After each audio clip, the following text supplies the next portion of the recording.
Hey guys, welcome to the academy. तो ये है फिजिक्स के क्वेश्चंस की सीरीज का पार्ट 1। तो चलिए चलते हैं सीधे क्वेश्चन नंबर 1 की तरफ। तो क्वेश्चन नंबर 1 है हमारा, सोनार में हम उपयोग करते हैं किन तरंगों का। तो यहाँ पर इसका आंसर बताने से पहले मैं थोड़ा आपको सोनार के बारे में बता देता हूँ। तो सोनार होता है साउंड नेविगेशन एंड रेंजिंग। तो बेसिकली एक डिवाइस होती है जिसकी हेल्प से हम समुद्र के नीचे या किसी भी महासागर के नीचे किसी भी वस्तु की स्थिति का पता लगा सकते हैं। जैसा कि आप देख सकते होंगे इस जीआईएफ में। तो इस जहाज़ के नीचे लगा है सोनार डिवाइस। इससे निकलती हैं बहुत ही हाई फ्रीक्वेंसी की तरंगे। और जब कोई नीचे किसी वस्तु से टकराती हैं और टकरा कर वापस लौटती हैं, देख देख पा रहे होंगे आप। तो जब ये वापस लौटती हैं तो इस तरीके से हमें पता चल जाता है उस वस्तु की स्थिति का। तो यहाँ से थोड़ा सा आपको आइडिया मिल गया होगा। अब बात करते हैं क्वेश्चन के आंसर की। तो यहाँ पर आपका आंसर हो जाएगा ऑप्शन नंबर सी। जो पराश्रव्य तरंगे होती हैं इन्हीं का यूज़ हम सोनार में करते हैं, क्योंकि उनकी फ्रीक्वेंसी जो होती है बहुत हाई होती है। और बात करें कितनी होती है, तो इनकी फ्रीक्वेंसी होती है 20,000 हर्ट्ज से भी ज़्यादा। इनको जो है ह्यूमन बींग द्वारा नहीं सुना जा सकता, मतलब हम इंसान इनको नहीं सुन सकते। बात करें अवश्रव्य तरंगों की, तो इनकी फ्रीक्वेंसी जो होती है बहुत कम होती है। कितनी होती है, 20 हर्ट्ज से भी इनकी फ्रीक्वेंसी जो होती है कम होती है। इनको भी ह्यूमन बींग द्वारा नहीं सुना जा सकता। और बात करें श्रव्य ध्वनि तरंगों की, तो इनकी फ्रीक्वेंसी जो रेंज होती है वो होती है 20 हर्ट्ज से लेकर 20,000 हर्ट्ज के बीच में। इनको हम सुन सकते हैं आराम से। तो चलते हैं क्वेश्चन नंबर 2 की तरफ। तो क्वेश्चन नंबर 2 है, वॉशिंग मशीन का कार्य सिद्धांत किस पर आधारित है। तो यहाँ पर आपका राइट आंसर हो जाएगा ऑप्शन नंबर ए, जो अपकेंद्रण है, मतलब जो अपकेंद्रीय बल जो होता है उसी पर आपकी वॉशिंग मशीन का कार्य सिद्धांत आधारित है। अब दो बल होते हैं, आपको पता होगा। एक होता है अपकेंद्रीय बल यानी सेंट्रीफ्यूगल फोर्स, एक होता है अभिकेंद्रीय बल यानी सेंट्रीपिटल फोर्स। अब इन दोनों फोर्सेस में डिफरेंस क्या है। जो सेंट्रीफ्यूगल फोर्स जो होता है हमारा, वो लगता है हमारा केंद्र से बाहर की ओर। आप देख पा रहे होंगे जो सेंट्रीफ्यूगल फोर्स जो है वो केंद्र से बाहर की तरफ लग रहा है, और जो सेंट्रीपिटल फोर्स जो होता है वो बाहर से लगता है केंद्र की तरफ। तो इन दोनों में यही डिफरेंस होता है, इनकी डायरेक्शन जो है वो एक दूसरे के अपोजिट होती है, लेकिन इनका परिमाण जो होता है, मतलब जो इनकी क्वांटिटी होती है वो सेम होती है। अब इनके अनदर एग्जांपल की बात करूं मैं, तो इसका अनदर एग्जांपल हो जाएगा सेंट्रीफ्यूगल फोर्स का। दूध से जो मक्खन निकालने वाली मशीन होती है वो भी सेंट्रीफ्यूगल फोर्स यानी अपकेंद्रीय बल पर ही आधारित है। और सेंट्रीपिटल फोर्स के एग्जांपल की मैं बात करूं अगर, तो इसका एग्जांपल है किसी भी डोरी से कोई कोई किसी रस्सी से हम पत्थर बांधते हैं और उसको घुमाते हैं, तो उसमें भी जो फोर्स लगता है वो सेंट्रीपिटल फोर्स लगता है। और बात करें न्यूक्लियस के चारों ओर जो इलेक्ट्रॉन जो चक्कर लगाते हैं, उसमें भी सेंट्रीपिटल फोर्स ही लगता है। चलते हैं क्वेश्चन नंबर 3 की तरफ, जो कि है हमारा कथन और कारण वाला क्वेश्चन। तो यहाँ पर कथन क्या है, चंद्रमा पर मानव का वजन पृथ्वी की तुलना में जो है 1/6 रहता है। तो और कारण क्या है, चंद्रमा पर पृथ्वी की तरह गुरुत्वाकर्षण नहीं है। तो यहाँ पर आपका राइट आंसर हो जाएगा option number C. Option number C है, कथन तो सही है परंतु कारण गलत है। कारण क्यों गलत है, क्योंकि ये गलत है। चंद्रमा पर पृथ्वी की तरह गुरुत्वाकर्षण तो है, लेकिन इसका जो इस कथन का सही कारण हो जाएगा वो हो जाएगा क्योंकि आप जानते होंगे जो जी होता है, small g, acceleration due to gravity जो होता है, जिसे गुरुत्वीय त्वरण बोलते हैं, वो चंद्रमा पर जो है वो पृथ्वी के कंपैरिजन में 1/6 होता है। मतलब जो मून पर जो जी है वो पृथ्वी की जो अपना अर्थ है उसके कंपैरिजन में 1/6 है। तो यही इसका असली रीज़न है, जिसकी वजह से हमको हमारा वेट जो है चांद पर 1/6 महसूस होगा। मतलब हमारा वहाँ पर महसूस नहीं, वहाँ पर 1/6 ही होगा। चलते हैं क्वेश्चन नंबर 4 की तरफ। तो क्वेश्चन नंबर 4 है, कृत्रिम उपग्रह पृथ्वी से ट्रैक किया जा सकता है। कृत्रिम उपग्रह मतलब सैटेलाइट जो होता है वो पृथ्वी से ट्रैक किया जा सकता है, किसके द्वारा। तो यहाँ पर आपका राइट आंसर हो जाएगा ऑप्शन नंबर ए, जो डोपलर प्रभाव द्वारा, जो डोपलर इफेक्ट जो होता है उसी के द्वारा हम जो है सैटेलाइट को ट्रैक कर सकते हैं। और बात करें डोपलर इफेक्ट में भी हम ये किसकी मदद से करते हैं, ये करते हैं हम ट्रांसमीटर और रिसीवर की मदद से। चलते हैं क्वेश्चन नंबर 5 की तरफ। तो क्वेश्चन नंबर 5 है, लोलक घड़ियां गर्मियों में सुस्त हो जाती हैं क्योंकि, मतलब जो पेंडुलम वॉचेज जो होती हैं वो गर्मियों में जो है वो सुस्त हो जाती हैं। सुस्त होने से मतलब यहाँ पर हमारा है धीरे हो जाती हैं, धीरे धीरे जो चलने लगती हैं गर्मियों में।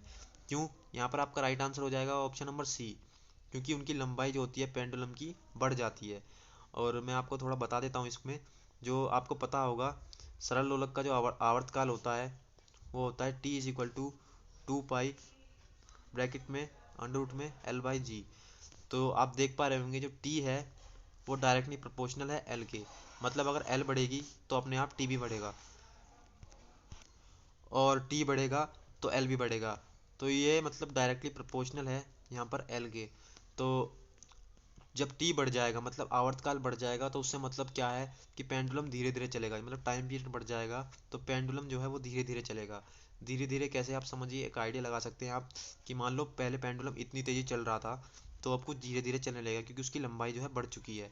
तो गर्मियों में जो है लंबाई बढ़ जाती है, जब लंबाई बढ़ जाएगी गर्मियों में तो अपने आप पेंडुलम का जो आवर्तकाल है, टाइम पीरियड है, वो भी बढ़ जाएगा।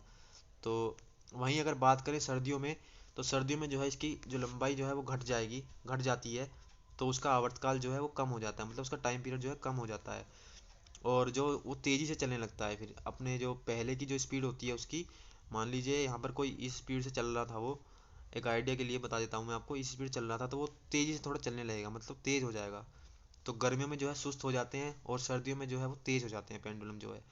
चलते हैं क्वेश्चन नंबर 6 की तरफ। तो क्वेश्चन नंबर 6 है, साबुन के बुलबुले के अंदर का दाब जो होता है वो क्या होता है, मतलब किससे, जो एटमॉस्फेरिक प्रेशर है, मतलब वायुमंडलीय दाब से अधिक होता है, कम होता है, बराबर होता है, उसके आधा होता है। तो यहाँ पर आपका राइट आंसर हो जाएगा ऑप्शन नंबर ए। जो साबुन के बुलबुले के अंदर का जो दाब होता है ना, वो वायुमंडलीय दाब के, मतलब एटमॉस्फेरिक प्रेशर से अधिक होता है। तो बात करें तो मतलब जो बुलबुला जो होता है, पहली बात तो आपको पता होना चाहिए कि जो साबुन में, मतलब अगर हम साबुन के पानी को, साबुन को जल में मिला देते हैं तो उसका सरफेस टेंशन जल का जो है वो कम हो जाता है।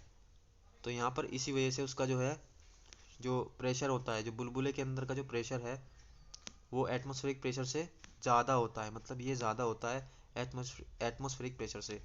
और जो इसका सरफेस टेंशन जो है वो कम हो जाता है अगर हम पानी में जो है साबुन को मिला देते हैं। चलते हैं क्वेश्चन नंबर 7 की तरफ।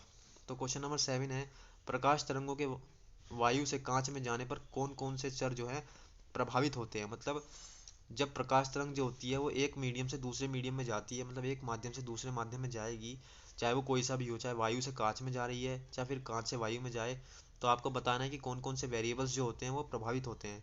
तो यहाँ पर आपका राइट आंसर हो जाएगा ऑप्शन नंबर डी। जो तरंग दैर्ध्य और वेग होते हैं वही आपके प्रभावित होते हैं। मतलब जो आप एक माध्यम से किसी एक मीडियम से दूसरे मीडियम में जाएंगे तो आपके जो लैम्डा जो होती है, इसको तरंग दैर्ध्य को लैम्डा से डिनोट करते हैं, और वेग को बोलते हैं वेलोसिटी। जो जो आपकी वेवलेंथ जो होती है और वी जो होता है वेग, वही बदलेंगे। और बात करें क्या चीज़ नहीं बदलती, तो आपकी जो होती है फ्रीक्वेंसी, जो आवृत्ति होती है वो नहीं बदलती, एक जब हम एक मीडियम से दूसरे मीडियम में प्रकाश तरंगें जाती हैं। तो यहाँ पर आपका राइट आंसर हो जाएगा डी। क्या क्या बदल जाते हैं, तरंग दैर्ध्य मतलब वेवलेंथ, और वेग मतलब वेलोसिटी आपकी बदल जाती है। चलते हैं क्वेश्चन नंबर 8 की तरफ। तो क्वेश्चन नंबर हमारा 8 है, प्रकाश का रंग निर्धारण होता है इसके किस चीज़ से, आयाम से, तरंग दैर्ध्य से, तीव्रता से, या फिर वेग से। तो यहाँ पर आपका राइट आंसर हो जाएगा ऑप्शन नंबर बी।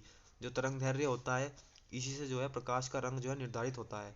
अब बात करें तो प्रकाश के कौन से रंग की तरंग दैर्ध्य सबसे अधिक होती है, तो यहाँ पर आपका जो रेड रेड कलर होता है उसकी तरंग दैर्ध्य जो है सबसे ज़्यादा होती है। रेड कलर की जो वेवलेंथ है वो सबसे ज़्यादा होती है, और बैंगनी रंग की जो है, मतलब वॉयलेट रंग की जो है वेवलेंथ जो है सबसे कम होती है। इसकी सबसे ज़्यादा होती है, इसकी सबसे कम होती है। और बात करें कितनी कितनी होती है, तो ये होती है, रेड कलर की होती है आपकी 7.5 इंटू 10⁻⁻5, और वॉयलेट रंग की जो होती है वो होती है आपकी 4 इंटू 10⁻⁻5, इनकी वेवलेंथ होती है। तो ये भी आप याद रखेंगे। और दोस्तों ये जो ट्रैफिक सिग्नल में जो रेड कलर हम यूज़ करते हैं वो भी इसी वजह से यूज़ करते हैं, क्योंकि वो उसकी जो वेवलेंथ सबसे ज़्यादा होती है वो दूर से हमें दिख जाता है, ये भी सबको पता होगा। चलते हैं क्वेश्चन नंबर 9 की तरफ। एक मकान में दो बल्ब लगे हैं, उनमें से एक दूसरे से अधिक प्रकाश देता है, तो निम्न में से बताना है हमें कौन सा कथन सही है। तो यहाँ पर क्वेश्चन में पूछ रहा है कि एक मकान में अगर दो बल्ब लगे हैं, उनमें से एक जो है दूसरे से अधिक प्रकाश दे रहा है, तो यहाँ पर कौन सा जो आंसर जो है सही हो जाएगा, मतलब कौन सा कथन जो है सही हो जाएगा। तो पहला ऑप्शन है, प्रकाश की दीप्ति रेजिस्टेंस पर निर्भर नहीं करती। दूसरा है, दोनों बल्बों में रेजिस्टेंस समान है। ये तो बिल्कुल ही गलत हो जाएगा, रेजिस्टेंस समान हो ही नहीं सकते, क्योंकि अगर एक ज़्यादा जल रहा है, ज़्यादा प्रकाश दे रहा है, और दूसरा कम दे रहा है, तो रेजिस्टेंस अलग अलग होंगे। अधिक प्रकाश वाले बल्ब में रेजिस्टेंस अधिक है, और कम प्रकाश वाले बल्ब में रेजिस्टेंस अधिक है। तो यहाँ पर देखिए सही आपका आंसर हो जाएगा option number D. Option number D आपका यहाँ पर सही हो जाएगा। और बात करें क्यों, तो यहाँ पर देखिए बात ऑप्शन में हो रही है प्रकाश की और रेजिस्टेंस की। तो यहाँ से आपको एक फॉर्मूला जो होता है, अगर आपको पता होगा, फॉर्मूला होता है प्रकाश और रेजिस्टेंस का, पावर मतलब प्रकाश से मतलब यहाँ पर पावर होता है, और P इज इक्वल टू होता है V²/R। तो यहाँ पर देखिए P जो है वो डायरेक्टली नहीं, ये उसका रिवर्सली प्रोपोर्शनल है पी आर के। जो पावर है वो रिवर्सली प्रोपोर्शनल है रेजिस्टेंस के। तो यहाँ यहाँ से पता चल जाता है हमें, अगर कि रेजिस्टेंस जिसका जितना कम होगा उसकी पावर उतनी ही ज़्यादा होगी, और रेजिस्टेंस जिसका जितना अधिक होगा, मतलब ज़्यादा होगा, उसकी पावर उतनी ही कम होगी। तो अब ऑप्शन में अगर हम देखें तो ऑप्शन में बोल रहा है कम प्रकाश वाले बल्ब में रेजिस्टेंस अधिक है। तो बिल्कुल सही होगा, क्योंकि ये रिवर्सली प्रोपोर्शनल है। रिवर्सली प्रोपोर्शनल है मतलब जो इसकी पावर है वो कम होगी, तो इसका जो रेजिस्टेंस होता है वो ज़्यादा होगा। और कोई ऑप्शन जो है मैच ही नहीं कर रहा हमारा। अधिक प्रकाश वाले बल्ब में रेजिस्टेंस अधिक है, ये तो प्रकाश भी यहाँ पर अधिक हो गया और रेजिस्टेंस भी अधिक हो गया, तो ये भी गलत हो जाएगा हमारा। और ये तो गलत है ही। और ये प्रकाश की दीप्ति जो है निर्भर तो करती है इस पर, तो यहाँ पर इसलिए आपका डी आपका जो सही हो जाएगा। ये फॉर्मूला आप याद रखेंगे, क्योंकि इसमें ऑप्शन में जो है प्रकाश की रेजिस्टेंस की बात हो रही थी, तो उससे रिलेटेड हमारा फॉर्मूला यही होता है। प्रकाश जो होता है वो पावर, यहाँ पे उससे ये बताया गया है पावर, प्रकाश की बात की जा रही है, तो यहाँ पर प्रकाश से मतलब पावर से है। चलते हैं क्वेश्चन नंबर 10 की तरफ। तो क्वेश्चन नंबर 10 है, डायनमो का कार्य है। तो हमारा जो डायनमो होता है वो एक क्या होता है, मतलब वो डायनमो का उसका कार्य क्या है, मतलब काम क्या होता है। तो डायनमो का यहाँ पर आपका राइट आंसर हो जाएगा ऑप्शन नंबर सी। डायनमो जो होता है वो यांत्रिक ऊर्जा को जो है विद्युत ऊर्जा में बदलता है, मतलब मैकेनिकल एनर्जी को वो है इलेक्ट्रिकल एनर्जी में बदलता है। तो एक डिवाइस होती है जो मैकेनिकल एनर्जी को जो है इलेक्ट्रिकल एनर्जी में बदलती है, यांत्रिक ऊर्जा को विद्युत ऊर्जा में।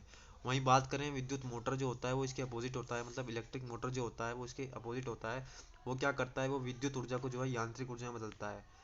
तो ये दोनों एक दूसरे के अपोजिट होते हैं।